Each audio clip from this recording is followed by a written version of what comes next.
Guys, চলো একসাথে এমন একটা খাবার বানাই যেটা যে বানাবে সে ছাড়া আর কেউ খাইতে পারবে না।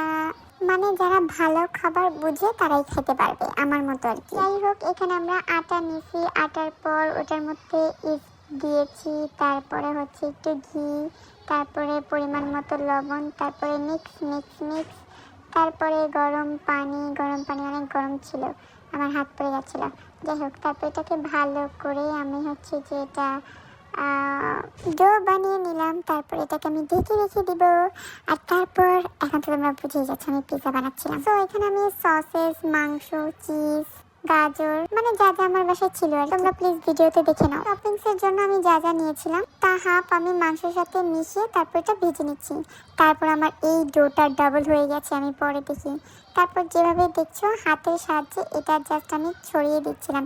এটাকে কি বলে আমি জানি না, বাট এটা আস্তে আস্তে করে কিন্তু এই যে এইরকম হয়ে গেছে। তারপর আমার কাছে মনে হচ্ছিল যে হ্যাঁ, আমি হয়তো সাকসেস হয়ে যাচ্ছি। ওই যে যে আটাগুলো আমি চেপে চেপে একদম রুটির মতো করেছিলাম সেটা এটার মধ্যে দিব। এটা তো আমি একটু বাটার দিয়েছি যাতে লেগে না যায়।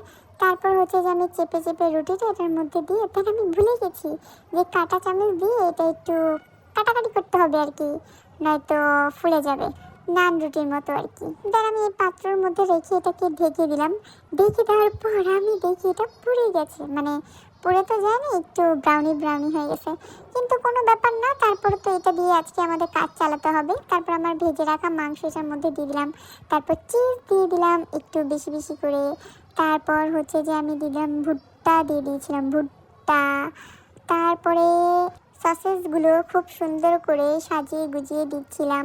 তারপর দিয়ে দিলাম গাজর দিয়ে দিচ্ছিলাম। তারপর আবার দিলাম চিজ, দিয়ে নিলাম ক্যাপসিকাম, দিয়ে দিলাম। তারপর হচ্ছে যে সুন্দর সুন্দর করে সাজিয়ে তারপর দিয়ে নিলাম কিছু পেঁয়াজ, দিয়ে নিলাম। তারপর আবার কিছু চিজ দিলাম, দেন দিলাম সিক্রেট কিছু মশলা, যেটা খুব খুব মজা। তারপর 30 মিনিট পর হয়ে গেছে রেডি আমার পিৎজা। ইয়ে এটা আসলে দেখতে যেমনই হোক খাইতে অনেক মজা হয়েছে। বিসমিল্লাহ, খুব মজা খুব মজা। যারা যারা হচ্ছে যে পিৎজা বানাতে পারো না, আমি কিন্তু এটা প্রথমবার, আমি ভাবি নাই যে আমি পারবো, বাট মজা হয়েছে, মজা অনেক মজা। যারা যারা হচ্ছে ট্রাই করতে চাও একবার করে ট্রাই করো, বাট আমার রেসিপি ফলো করো না প্লিজ।